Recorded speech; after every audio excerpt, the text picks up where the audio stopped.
Yes. Victoria Sites just caught me in the hallway and asked me to mention that in the atrium before the service and after the service, they're going to be putting together the blessing bags for people to take and hand out to homeless. Okay, so those will be in the atrium. Right. Okay. Where does Herb go pick his up? He's homeless. Herb, you might want to get ahead of the crowd down there. We need to get two. Yeah, that's right. Be okay for you guys to have two. So today we're going to conclude Falling Upward, and then John will be back next week, and we'll get back on Revelation. It's interesting when we look at this whole study of Falling Upward, this idea, and probably a bit repetitive by now, of how things work. But this is Renee Rilke. This is what she says. How surely gravity's laws, strong as an ocean current, takes hold of even the smallest thing and pulls it toward the heart of the world. This is what makes the things can teach us. This is what the things can teach us. To fall patiently, to trust our heaviness. And so this morning we're going to kind of briefly review this issue of falling and then talk about one of the really important forces that helps us in our falling and helps us really develop in the midst of our falling. So as Richard Rohr had said previously, most of us tend to think the second half of life is largely about getting old, which we do, dealing with health issues and letting go of our physical life. But the whole thesis of this book is exactly the opposite. What looks like falling can largely be experienced as falling upward and onward into a broader and deeper world where the soul has found its fullness, is finally connected to the whole, and lives inside the big picture. That's been the theme throughout this. And so what we often think of as loss is definitely loss, but it's part of a bigger picture, which is what we might call actually constructive, successful, winning. That's a part of a greater plus. So it seems to me part of what Richard Rohr was saying, if we would put it in today's terms, is we need to rebrand loss. Not because loss isn't incredibly painful, but because out of loss things get done that otherwise would not get done. I thought the way Andy said it yesterday at Homer's son funeral is, I don't believe in a God that's a puppeteer that causes bad things to happen. But we do have a God that helps us in the midst of loss that's part of the natural order. We're all going to die. That was always the plan. And I think one of the challenges we have in today's world is that as science has allowed us all kinds of new understandings and so forth, that we somehow have implicitly, because of what medicine can do, what science can do, what technology can do, is we somehow think, well, maybe we programmed loss out of life. And that's just not the case. So as I've said many times, when our expectations go up, but reality stays the same, it increases the disappointment gap. And I think a lot of the mental health issues and the issues we're dealing with today are around expectations that are not, I don't think that are reality or not biblically based or whatever. It's going to be hard, and it is hard. So this increase in disappointment, I think if we would look at it more closely, we'd say that is a blind spot. And what we're going to talk about this morning is blindness and seeing and how that works. So, one of the questions that we ask is, so what do we do with tragedy and despair? Had an example just this last week. Our place up in Oklahoma, there's a guy that's done a lot of work for us, dozer work and spraying and so forth. I don't know him real well, but known him a good amount of time. Really nice guy. He's got grandkids, and he hung himself on his front porch this last week. And just no idea. And I have no idea now, but I found a little bit of the backstory, not been able to sleep, really dealing with severe depression. The family taking the guns away from him and so forth, and yet nonetheless. And so none of us know what others are dealing with, and how, and the tragedy of that, and family dealing with that, and all of that. And we just say, what do I do with that in today's world?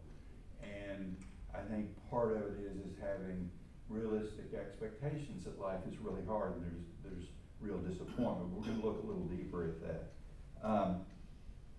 He says interesting about Helen Keller, seemed to have leaped into the second half of life in the chronological first half of her life, once she discovered her depths and despite her severe limitations. You know, Helen Keller was blind, could not hear, and yet became an incredible voice for a number of things, overcoming for the disabled in the world and so forth.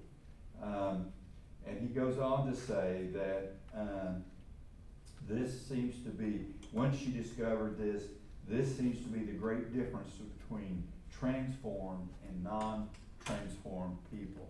And I think all of us, wherever we are in the journey, are transformed by life, but sometimes slower and sometimes in a more circuitous path than we might wish. And so part of what he says is that great people come to serve, not to be served. And he referenced the 12th step of AA. Until and unless you give your life away to others, you do not seem to have it yourself at any deep level. And he makes an interesting observation. He says that good parents always learn that. Many of the happiest, most generous, and focused people I know are young mothers. And also the most stressed and challenged, you know, those go together. And it's interesting, many are the happiest, most generous, and focused. And it seems, and here's what he says, here's the paradox.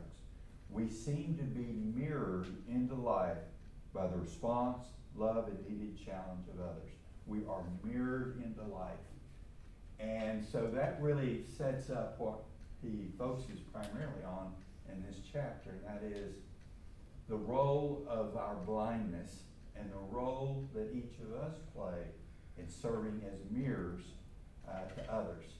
And one of the things I think that we would say, or we might talk about mirroring, or the way bumping into each other is a form of feedback and a form of development. And I think one of the real challenges of loneliness is that in isolation, we don't bump into each other. The good, the bad, the ugly, the part we like, the part that's bristly, doesn't feel right. And it's just interesting when we think of the role that others play in our ability to see what we were formerly blinded about. And there's so many examples in the Bible of blindness being overcome by sight. And who's one of the great examples of blindness and insight? Saul on the road to Damascus. And the Lord said, "Why have you persecuted me?" And he was blinded, but eventually the scales fell off. But he had been blind before in a different way and did not see how his own actions were persecuting the cause of the Lord and those who followed him. You look at David and Nathan, and David with basically response for the murder of the Hittite, what is his name, Uriah the Hittite, had that happen. And Nathan comes along with the parable, and he tells the parable of this kind of poor man and his family, and they had one lamb, and this traveler came along, and the rich man who had all these lambs and all of this livestock went and got the poor man's only lamb to serve for a meal. And David, was just so upset with that story. And then what did Nathan say? You are that man. You are the man. You are the man that we're talking about. And the blindness that David had, someone held up a mirror and said, you didn't see, you don't get it. And it's not always just bad. Look at the parable of the prodigal son. The prodigal son, after wasting all that stuff and living an awful life, comes back and says, I don't even deserve to work for you. And what does the father say? You were dead, and now you're alive. You were lost, you're found. Held up a mirror to the prodigal son to say, no, you got the picture all wrong, in spite of what's happened. So we can all think of examples in our life, and I'd just like you to focus on that. Where have there been moments, really big ones and really small ones, where somebody said or did something, and you say, oh my gosh, I was blind, I didn't see that. Got examples? Let me just, while you think of it, and you're laughing, you. The book you gave me, John Yancey. What's so amazing? Yeah, what is amazing about grace. Yeah, yeah. And we've all had those experiences where someone said something, did something, or even by their very presence, and we said, oh my, I was blind. I didn't see that. You know, my guess is, just looking around the room, no one came to church this morning without at least once looking in the mirror. Why did you look in the mirror? See if I have a hair on my chin. Yeah, exactly. to see what I cannot see from the inside out. Absolutely. Just an example. When I was a freshman in college playing ball, I had come from a little bitty town playing baseball. My senior year, we had a basketball coach who never even played baseball, so a lot of self-teaching there, not a lot of coaching. I did have an American Legion coach. So I get to college, and we started having inter-squad games and so forth, and it was going really well. I thought it was really well, and so this guy named Frank Keller told me one day after we'd had an inter-squad, he said, you're tipping your pitches. I said, how? He said, every time you throw a fastball, you hold it like that, and when you throw a curve, you hold it like that. Well, when you snap off a curve, that made great sense. I was totally blind to it, and it really made a difference. And probably at the college level, all the coaches and a lot of the hitters would have known that, but I didn't know that. So it's just a small little thing. I was blind to it. And so, and it's interesting about Frank. Frank was the son of a major league player with the Dodgers. He went to Northwest Classen High School in Oklahoma City. He was kind of full of himself and he knew a lot more about baseball than I did. His dad played in the major leagues. Sometimes, in fact, the mirror is held up by someone we don't particularly like. I hate that. Yeah, don't you hate that? And sometimes we don't particularly like someone we don't like holds up the mirror and we ignore it because we don't like it. And yes. Well, I was just going to say, so in swimming, I'm doing backstroke, and you can't cross your arms over when you're doing the backstroke, right? You want it out here. In my mind, my arm is going in right here. I'm swimming, so I'm asking, coach, can you take a look? He goes, no, you're crossing over. I said, no, I'm not. I'm out here. So then I'm swimming in, and he had videoed me. He goes, look at this. And I look at it and go, holy crap. Yeah. So it's kind of in your mind, you think you're doing one thing, but until someone holds up that mirror, unless you really see the truth. We are very limited in our ability to see. One of the things we used to do in my company back in the early days when we would be training people is we would videotape role plays. And often some of the people we would videotape had never seen themselves on video before. And, it's jolting. We've all done it. We've heard ourselves or seen ourselves. Oh my gosh. So we are unable to see fully. We see some. We're unable to see fully. And the single most powerful instrument of opening our eyes is other people. That's how it happens. Potentially emotionally, spiritually, psychologically, and even sometimes physically. So, yeah. And it's so helpful to have someone else in your life when you get the feedback from somebody and you're like, oh, you know, I don't know. If you have somebody you can go to and say, this person said that. Is that right? Yeah. You know, it's. And by the way, I think let it- me tell you the right answer to this. Yeah, no, they're making it up. Yeah. Sometimes you're mirrored and it should be helpful, but it's not helpful. Yeah. Like in the golf game, my swing's pretty ugly. And when I line up to the ball, it looks like I'm hitting it way out there, but it goes straight. And I've had my boys both tell me, Dad, look at your feet, look at your club, you're aiming out there. But they don't understand, that's just the way it is, it goes straight. So they're trying to help me, but at the same time, if I listen to them, it's gonna be chaos. Yeah. And the reason we have people around us is to help us with our blindness. And the reason we believe in a risen Lord is we also know a significant portion of that is spiritual, often uses people to do that. I gotta get a little tennis thing in here. Anybody ever watch Boris Becker serve knew that he always stuck out his tongue when he was getting ready to serve. And Andre Agassi finally noticed that he stuck out his tongue on whichever side he was going to serve. Tipping his, Yeah, serve. Agassi didn't tell him until Becker retired. So he didn't want to hold up yeah, that yeah, mirror. yeah. Meredith, you got a soccer example? So, it is jolting when we find we were blind about something and didn't know it. I mean, sometimes you say, yeah, I'm not sure, but there's other things that we're pretty sure we're right on that we're blind on. And of course, that's why you have spouses and parents, is to tell you whether you want it or not, you know, what the deal is. And kids. Yes. And children, yeah, particularly. Teachers too. Teachers. And teachers, absolutely, absolutely. And it's interesting, kind of an aside about grace and accountability. We love it when people tell us grace-filled kinds of things.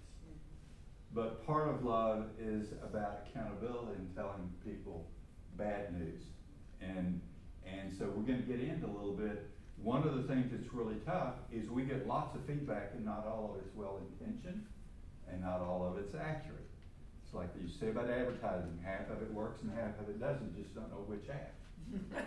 and so one of the struggles in life is when we get feedback is to discern, you know, what's real and what's Memorex, what are we to do with it? And so anyhow, let's get into that.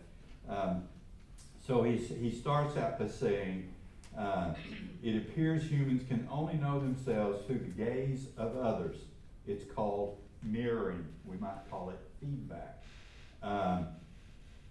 You know, that old statement, you don't know what you said until you hear back. We also often don't know who we are until we hear back. Because we think we are one person in one way, and it turns out, upon further review and gaining more information, we're not exactly what we thought we are, at least to others. Here's what Richard Rohr says. In my early 40s, I realized that many people loved and admired me for who I was not, and many rejected and resented me for who I was not. Conversely, many loved me for who I really was, warts and all, and that was the only love that ever redeemed me. So, so part of the thing is that there are folks in our lives who love us for what we're not. And, you know, it's interesting as parents. Sometimes it's hard not to love your kids for something you want them to be, but it's not who and what they are. And so this issue of loving people for who they truly are versus loving them for what we want them to be is part of the challenge we have in all of our relationships. And he says, many others rightly criticized me for who I really was and revealed to me my shadow, which was painful but often very helpful. Being criticized for, so it's interesting, you be criticized for being who you're not. You can be criticized and or loved for who you are. And how we discern all that is really helpful. And it's interesting when we think about being loved for who we are. That's very powerful. But as I've said many times, Anne Lamont's quote, I think it's not original to her, is God loves us just the way we are, and way too much to let us stay that way. And so, loving us unconditionally is not in contradiction to and wanting better for us than who we are. So that's part of our challenge. And we know we bring blindness to that. And we know we never get that totally straight. Now here's the other variable. It says, in all cases, beauty is in the eye of the beholder. Their responses said more about them and the good or bad quality of their own mirroring than about me at all. So whoever provides us feedback, who mirrors to us, also has their agenda. And sometimes their agenda is about getting something for them, something they want, something they want us to be for them. That's really not for us. So it gets very complicated, obviously, in dealing with this issue of mirroring. Helen? It was a real aha for me the first time I realized that a quality that I found extremely annoying in another person was exactly the same quality that I myself had. Oh, don't you hate that? And I've seen that multiple times since. Yeah. But yeah, that's not fun. Yeah. Well, and you know, it's interesting.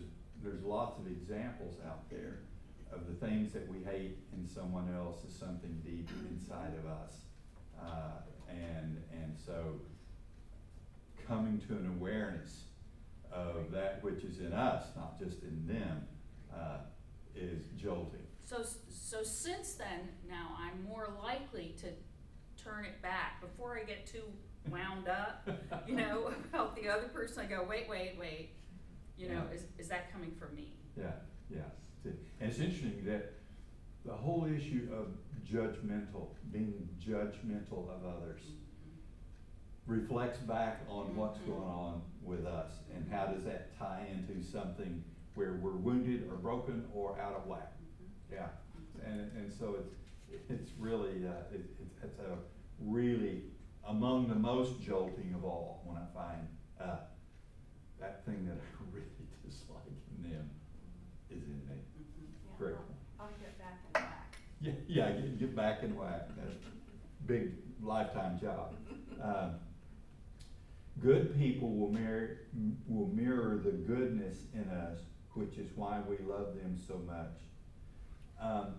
There's another piece to this that's in addition to blindness, is that we've all been around people who brought out a better version of us, who somehow in the dynamic saw in us and almost called forth out of us our best. Any examples? You got any examples? What calls forth the best out of you, that allows you to be at your highest, your best? Well, what about the flip side? Well, I think when someone comes to you with a problem that they want help with, it really helps you focus on them and what they need and Yes. how you can best, Yeah. you know, you could take the best of yourself to support them. Exactly, and sometimes our own woundedness, our own difficult circumstances gets redirected to be really helpful with them. An example, our son-in-law, Tommy, lost his father when he was 10. And Soren, our grandson, lost his mom when he was 5. And so you run into people who make it a bit of their mission to help people with the very thing that they've had experience with. And so that's very powerful. This is one of the questions we ask ourselves in tragedy and despair and hardship. How might this be used? How might God help me use this in a constructive way with others? Because we're all wounded. We all have some of that. Yeah. I actually called you about something just like that a couple of weeks ago. My friend was in hospice, and her adult son, whom I really didn't know very much over the years, he was there. We were watching her for several hours together, and he just broke down and just begged for comfort and everything. So anyway, I ended up calling Robert and some other people I know who'd be helpful, and Linda, and wrote him a long letter. And he said he read it several times. Yeah. But I've never had children. I've never comforted an adult young man. Anyway, it was so out of my league and so surprising since I barely knew him. Anyway. It's a great example too. Sometimes we're called to a circumstance and we say, man, I really had experience with that. I'll be happy to share. We also get called in the circumstance and say, I am the last person. I do not have, and yet we're to show up there at that time with whatever. And I think so often we feel at a loss of what to say, and perhaps the most important part is the showing up and not what we say. It is simply being there. Because we all stumble around in the dark in parts of our lives where whatever we've tried doesn't seem to work. Some of those things seem to be a pattern over time. Say, gee, everybody else seems to not have this challenge. You know, what's wrong with me? Why am I continuing to struggle with this?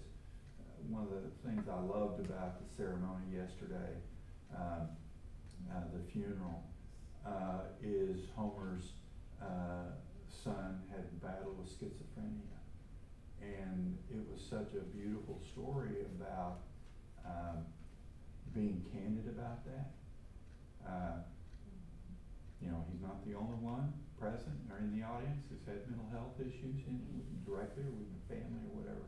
And so our ability to show up with whatever struggles we have and be available and be accessible around those is really important. I'd not just keep talking, but the other thing I thought of yesterday was when you ask about the second half of someone's life. His son, Jason, and his wife, both of them had struggled, and they must have been in their 40s, early 40s when they met. Yeah. And their lives seem to have just turned around after that point, isn't? Yeah. Talking about showing up. Yes. Yeah, exactly. And bringing the best out. I mean, if you asked Tiffany, she would say Jason did. If you asked Jason, I'm sure he would have said Tiffany. Yeah. It was disarmingly, it is disarming in terms of two people with struggles, with, you know, not the people that make the front page of the newspaper because they've done this or that or whatever, and yet was such an instructive story about love and about loss and redemption. And you just say, you know, that's true of all of us. We are all on a journey, and part of it goes kind of okay, we feel pretty good about it, and part of it just feels full of despair or difficulty or challenge, and that is the blindness. And it seems to me, just an aside, there's a really good article in the Atlantic this last week, and it's written by a person that's Jewish and atheist, and he talks about all the loneliness and isolation that's going on, and he talks about how he long ago, you know, threw religion to the side and why that would be the last thing that would help, and all the things he could see wrong with religion. And he winds up at the back end of the story and he talks about, he said, you know, if all the restaurants went out of business tomorrow, because that's a place where people gather and get together, we'd say, boy, that's a real shame if all the restaurants weren't there, because going out to eat is a communal kind of thing. And then he ties it back to the churches and synagogues and the mosques. And he says, you know, as anti-religious as I've been, having a community, having a place where we bump into each other, where we try, where we strive, And I couldn't help but think yesterday at the funeral, one of the points that Andy made, he talked about the family. He says, look around this place. Anybody that came here today, if you need anything, they'll be right there. And boy, do we need community. And we need community for a lot of reasons, but part of it is to help us navigate this path for which we have so much blindness. And I just thought it was a great point, and increasingly I've seen several articles recently written by atheists saying, boy, the absence of the church is correlating with isolation, with depression, with all that. It's much more complicated than that. But that community, just like with restaurants, communities is one of the ways to deal with it and to have comfort in the midst of it. So anyhow, I just think this issue of our blindness, maybe today as a society we're recognizing a little bit more of how we struggle in isolation. And the second thing is you look at all the polarization. You talk about who brings out the best in you. There's also the people who bring out the worst in us. And the polarization and name calling goes back and forth. It's interesting what the research shows, no surprise to anyone in here, is the more polarized we get, rather than name calling and all that bringing us together, it causes people to move in the opposite direction.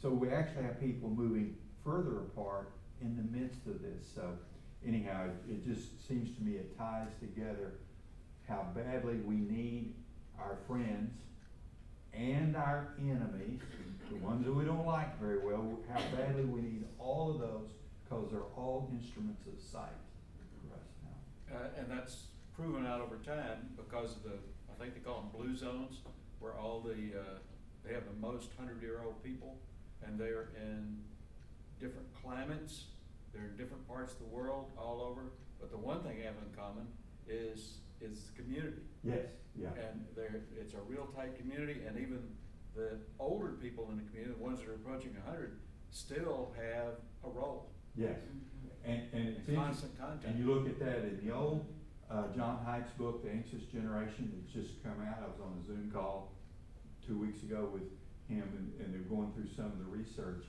And he's another atheist Jew who says, in the communities where there is faith, the kids are doing so much better, like 25%, it's not a small amount, significantly better with all the issues around depression, anxiety, suicide, self-harm, all of that. And so it's just interesting what we know to be true theologically.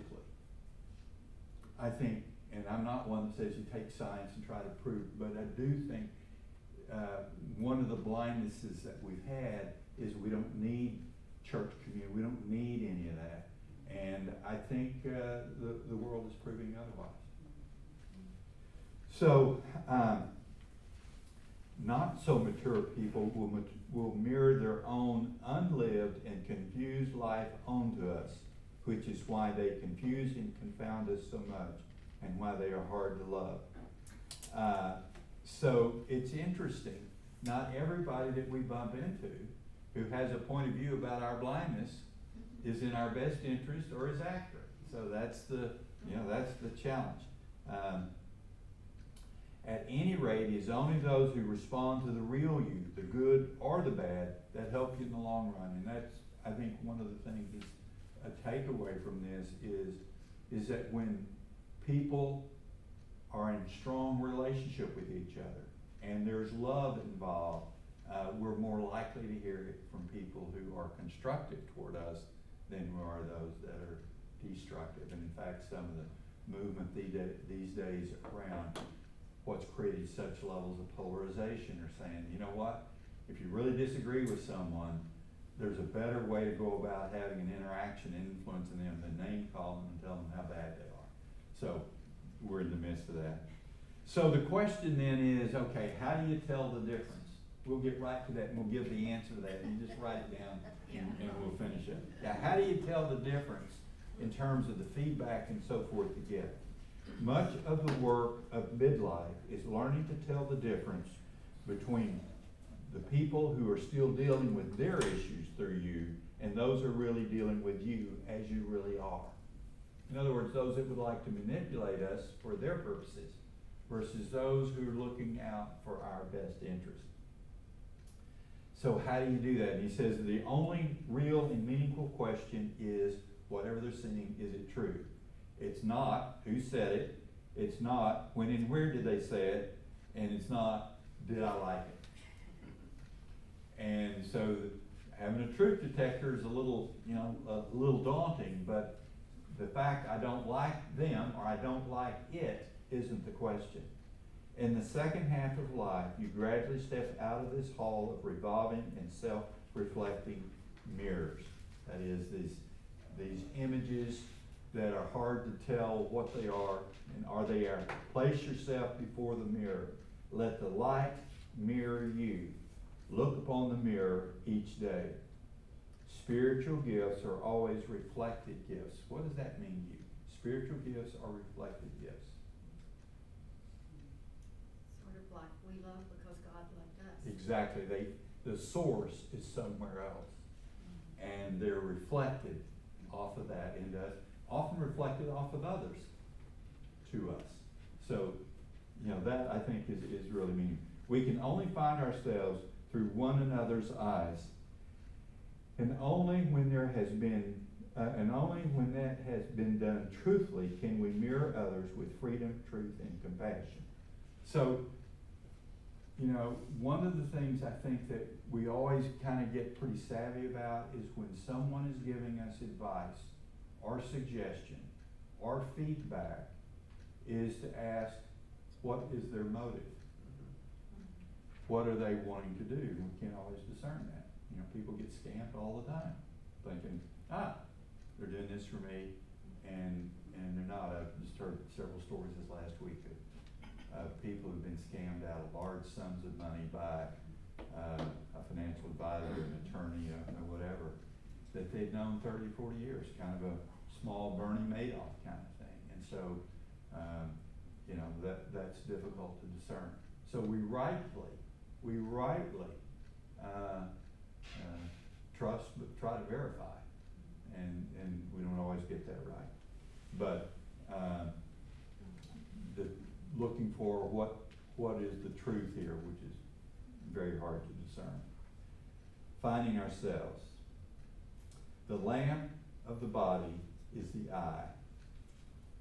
If your eye is healthy, your whole body will be filled with light. Matthew 6:22. It's a matter of learning how to see, and it takes much of our lives to learn to see well and truthfully. It's an interesting thought in terms of our mission, is learning to see. Learning how to see. Learning how to see the stuff we want to see. Learning how to see the stuff, as Ellen says, that we don't want to see. Learning how to see from those that we like. Learning how to see from those that we don't particularly care for and kind of rub us the wrong way, or that we really just would soon not be around.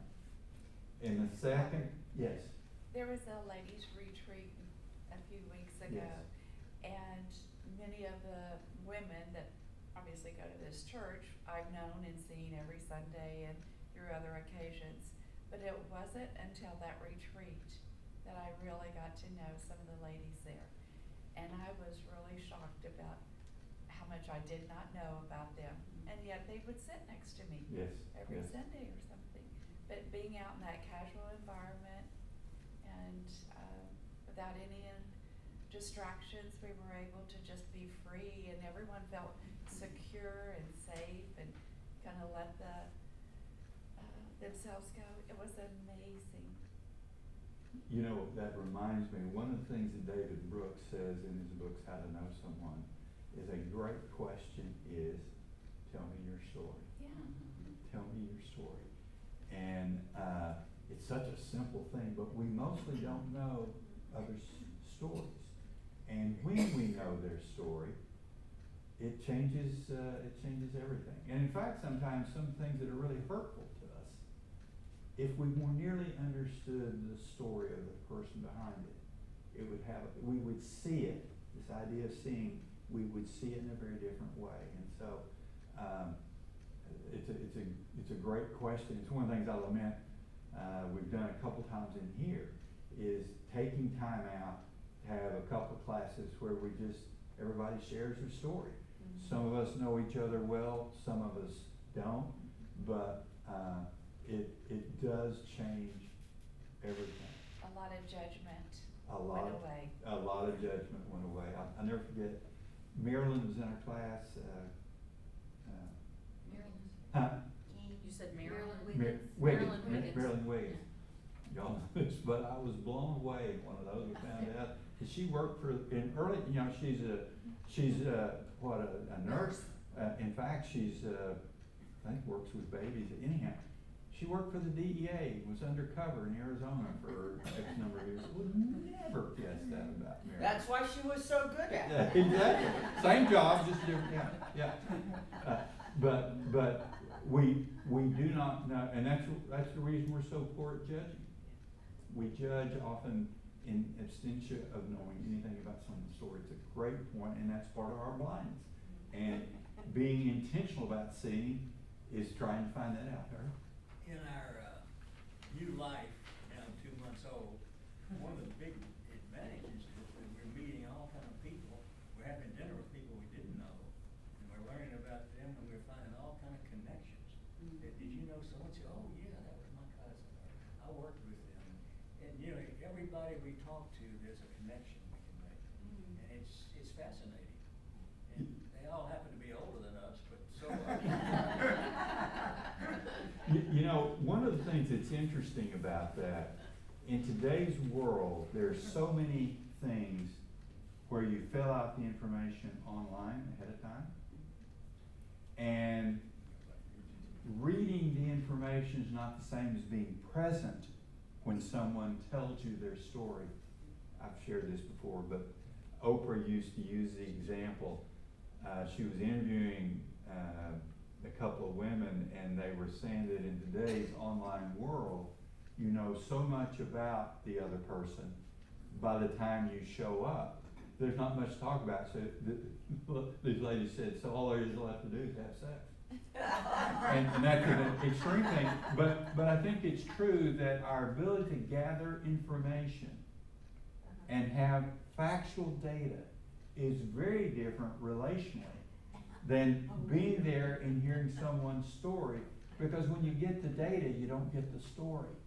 So we miss the story, so we miss the relationship, so we miss the background that's so important to knowing what's going on. And I was gonna say, we've all experienced just by reading the Bible that words mean something to you, and Absolutely. something to her, and something to me. Yep. So if you just see the word, Yeah, and you don't get That the tells the story. expression, you don't get Exactly. all of that. that's why I just like texting and all that stuff, because you don't really know what the person means. It actually, in terms of illumination and being able to see, Yeah. it is a poor medium for getting that. We did work, a lot of work with banks, and PNC was one of them. And PNC, when we were working with them, part of it, we were coming up with how to build more relationship, and they came up with a process for their bankers when they first met someone to ask the question, tell me your story. That was the first thing. And it just brings forth a whole different thing than what you typically get, hey, I want a loan, I want a whatever. And so, it is a great question at a dinner party, you know, and it's interesting, when you move in, you have to do that. And, we're forced most meals to sit down and eat with somebody we've never met. yeah, exactly. And most of it, it works out. Yeah. Been a couple of times. Hard work. Well, and it's interesting, you know, so much of the Bible is narrative and is storytelling. And whether it's parables or whatever, and you know, we come all this time, we've got all this information, and yet the ability for storytelling and story hearing to illuminate and to eliminate blindness, is something we need to relearn. Robert, Yeah. didn't you do a series with us? I don't remember what the book was about, stories, and we talked about our We did, stories. yes. And for me, the great thing about that was Anne. Anne offered at the end of that study to anyone who would, that she would go and get your family's story. And gave my mother that gift of telling her story, in which we finally got it printed up and gave it out as Christmas present. But our whole family learned so much about my 95-year-old mother. That is We something. had, I mean, I've known her for 75 years. Yeah. I did not Yeah. know she was her story. I mean, it's been, and her great-grandkids that got it this year for Christmas read it cover to cover, and we're just amazed by what, in 95 years.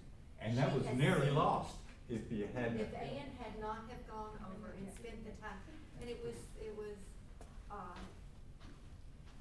can't think of the word, it was just, to me, that I thought, I'd never sat down to have Mother tell me that. Yeah, That's yeah. why I do it, cause my And it mother was died such a young, and gift. I didn't do, she went faster, and none of us had a chance to do one single thing. It was such a gift to us, Ann, you just really have no idea. Well, I'll do and- that, if anybody wants that, I would. That is, and you know, there's also, they're doing now, some people are doing this, on video. And they have a list of questions and, Our grandson gave me a gift 2 or 3 years ago called Storyworth. yes, And, he paid for it, and then every week or month, they'd send me a question, and I'd write a chapter about it. And at the end, we published that, and all the kids got it, and I ended up 150 pages or so. yeah, yeah. Of, stories that they would never have heard otherwise. I grew up in a house with a grandmother and a mother, both with us, and had a great aunt up the street. And I enjoyed sitting in the summertime, especially on the front porch, which we had, and that's when you visited with people going up and down the Yeah, street. yeah. Cause they walked, they didn't drive. Yeah, And I heard about many things that these two ladies went through, you know, the night riders in Kentucky, the this or that. My great-grandfather was the jailer, and they heard a lot of stories there.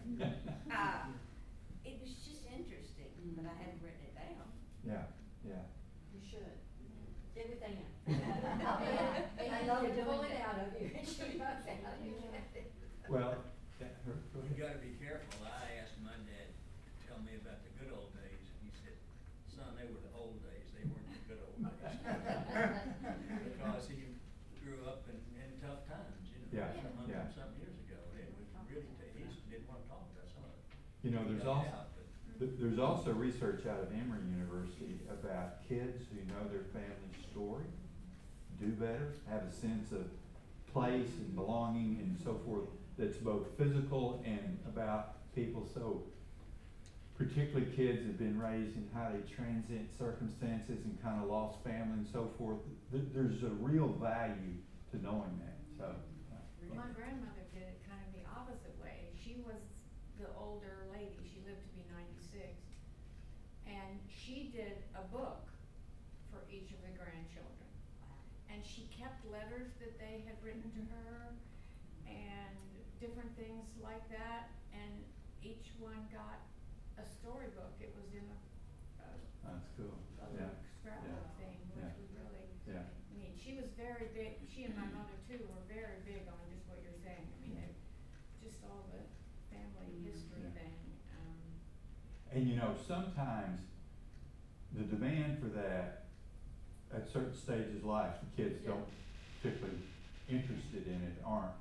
But later on, I know, and to your point, a couple of relatives have passed away. I so wish I'd gotten information from them, and it's gone now. So anyhow, yeah, it's a great example. And again, that old adage that those who don't understand history are destined to repeat it, us knowing from whence we come is one of the ways to create illumination, to create light and seeing that we otherwise don't have. Let's see here. In the second half of life, people have less power to infatuate you, but also less power to control or hurt you. And it's interesting what he says. It's the freedom of the second half not to need, not to need.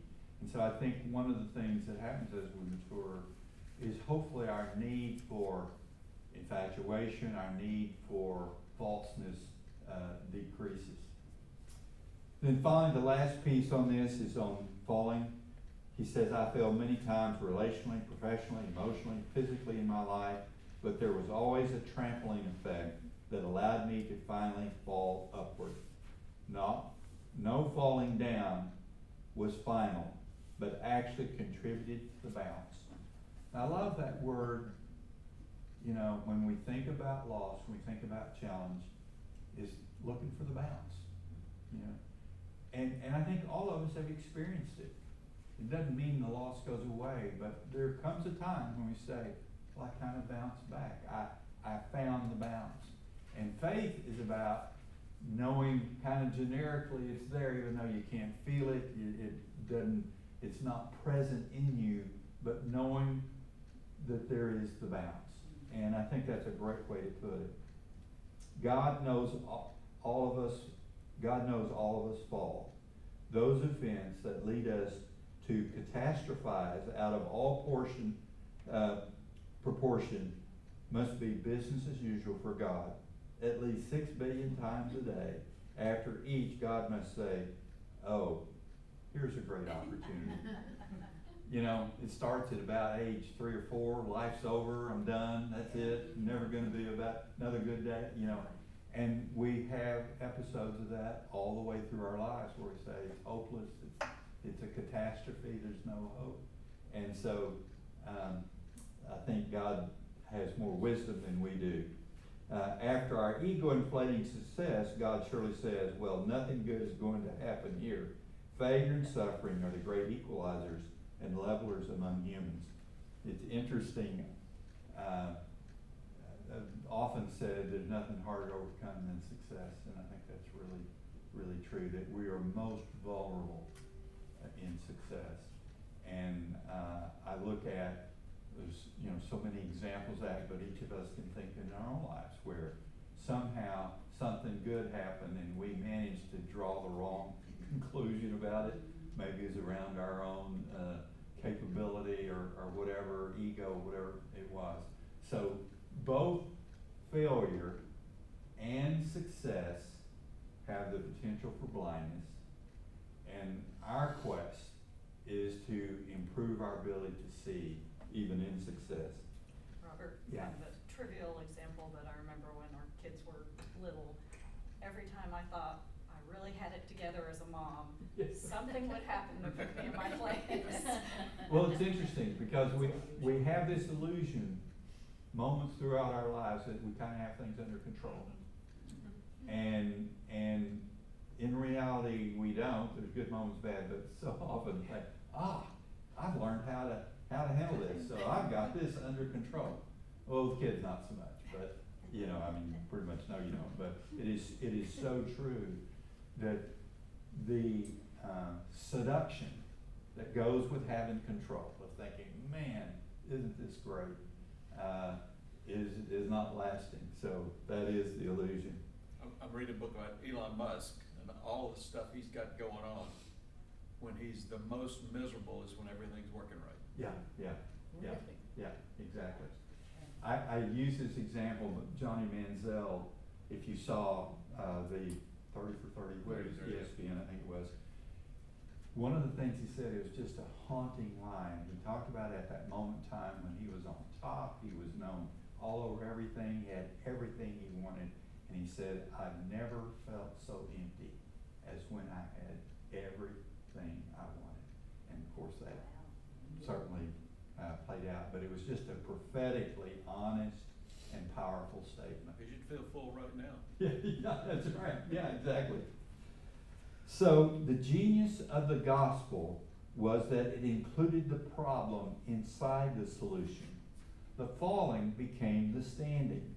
The stumbling became the finding. The dying became the rising. The raft became the shore. And, life makes philosophers out of all of us. And philosophy often doesn't help in that moment of abject pain and loss and despair. But when we can step back a little, we know this to be true. And our faith and our faith community is so, I believe, important in helping us in the business of being less blinded and more able to see. And in that seeing is redemption. It is redemption. So anyhow, out of time. Any final statements, examples, anything? Yeah. Something I was, and this has been a few years ago, listened to a podcast and talking about mirroring and what others. This podcaster, I don't know where they got their information, said that John 3:16 used to be the most quoted Bible scripture. Yeah. And now it's judge not lest ye be judged. Interesting. I don't know where they got their information or what, Yeah. but I thought, Yeah. what does that say about us as a society? Yeah, really, really. But that's the one we're picking. Yeah, exactly, exactly. And a reflection of the challenge we're having. Yeah, yeah. So, okay, well, that's, we now wrap that up. If you haven't read the book, I recommend it highly. We've covered it a lot. So John will be here next week and we'll get back on Revelation. Let's close in prayer. Heavenly Father, we, from time to time, really experience just how blind we are. We also experience both the pain and the delight to be able to see. Help us in this next week to focus on seeing the part that lifts us up, seeing the part where we have hard work to do, seeing the part that is such a struggle for us. Help us call on you and help us call on our community as agents of seeing that help us draw closer to you and to have your presence in our lives. In your name we pray. Amen. Robert. Thank you. Ray Charles was asked, what's the worst thing about being blind? And he said, not being able to see.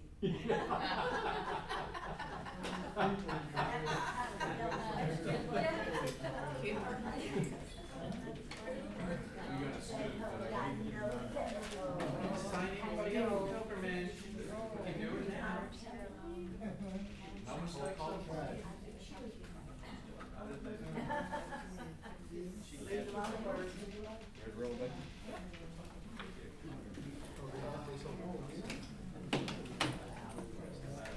Good morning. I'm here. How are you? How Bob is. He's behind me somewhere.